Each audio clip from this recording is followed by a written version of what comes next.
Ciao, nella Peugeot 508 ti mostrerò come impostare le informazioni sull'unità.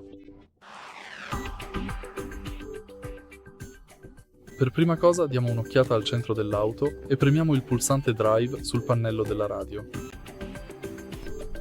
Ora siamo nei grafici Drive Info, così possiamo controllare i dati attuali come i chilometri rimanenti per il rifornimento e il nostro consumo attuale di carburante. Quindi possiamo controllare le informazioni sul viaggio, le informazioni sul Viaggio 2, auto ibrida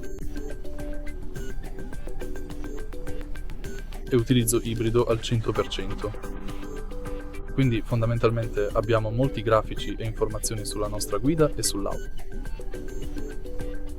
E questo è tutto. Se hai trovato utile questo video, lascia un like, un commento e iscriviti al canale.